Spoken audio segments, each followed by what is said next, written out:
حضور فرماتے ہیں سارے نبی ستائے گئے، میں سب سے زیادہ ستایا گیا۔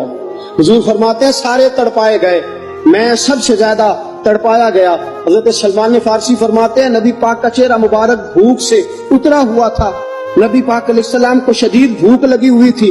حضور نے فرمایا سلمان 3 دن ہو گئے کھایا کچھ نہیں، چل جا ابو ذر غفاری کے پاس چلتے ہیں۔ فرمایا ابو ذر غفاری کے باغ میں گئے، جاتے ہی میں نے حضرت ابو ذر غفاری رضی اللہ تعالیٰ عنہ کے باغ میں جاتے ہوئے جناب عثمان غنی کو بھی لے لیا، جناب ابو بکر و عمر و علی کو بھی لے لیا۔ پہنچے، جا کے میں نے کہا کہ ابو ذر 3 دن ہو گئے نبی پاک نے کھایا کچھ نہیں، 2 جہاں کے شاہ ہیں، پاس کچھ رکھتے نہیں، 2 جہاں کی نعمتیں ہیں، ان کے خالی ہاتھ میں فقر اختیاری ہے، نبی پاک نے خود اس کو اختیار فرمایا، 3 دن سے کھایا کچھ نہیں۔ فرماتے حضرت ابو ذر رضی اللہ تعالیٰ عنہ کی آنکھوں میں آنسو آ گئے، کہنے لگے یار مجھے پتہ ہی نہیں، کسی نے بتلایا ہی نہیں، میں تو سویرے بھی پیٹ بھر کے روٹی کھائی اور حضور اس عالم میں۔ فرماتے ہیں گھر گئے، ایک بکری تھی اس کو ذبح کیا، اپنی بیوی سے کہنے لگے جلدی جلدی روٹیاں پکا، جلدی جلدی سالن پکا، تجھے پتا مصطفیٰ نے 3 دنوں سے کھایا کچھ نہیں۔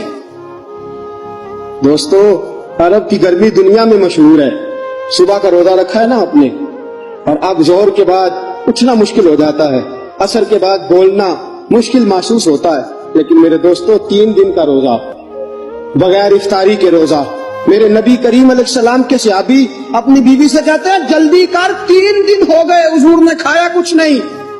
آپ کی بیوی نے جلدی سے روٹی پکانی شروع کر دی، سالن تیار۔ حضرت جناب ابو ذر فرماتے ہیں دوبارہ باغ میں گیا، انگور پکے ہوئے تھے، انگوروں کا خوشہ توڑا، پلیٹ میں رکھا حضور کے سامنے، حضور آپ کھائیے۔ اتنی دیر میں روٹیاں پک کے آ جاتی ہیں، سالن پک کے تیار ہو جاتا ہے۔ فرمایا حضور ایک کھجور اٹھاتے ہیں، منہ میں رکھتے ہیں، پھر بڑی دیر سوچتے رہتے ہیں، پھر ایک انگور اٹھاتے ہیں، منہ میں رکھتے ہیں، بڑی دیر سوچتے رہتے ہیں، پھر ایک انگور اٹھاتے، بڑی مشکل سے 2-3 انگور حضور نے کھائے اور گہری سوچ میں حضور رہے۔ فرماتے ہیں اتنی دیر میں روٹیاں پک کے آ گئی، سالن میرے نبی پاک کے سامنے آیا۔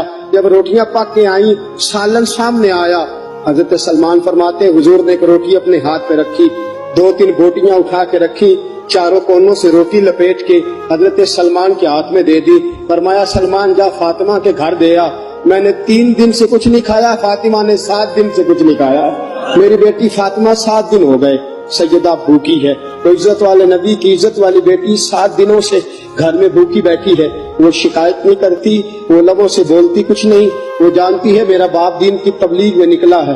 میرے رسول پاک صلی اللہ علیہ وسلم نے فرمایا گھر جا اور جا کے حضرت فاطمہ کو یہ دے آ۔ 7 دن گزر گئے، فاطمہ کے حلق سے لقمہ نہیں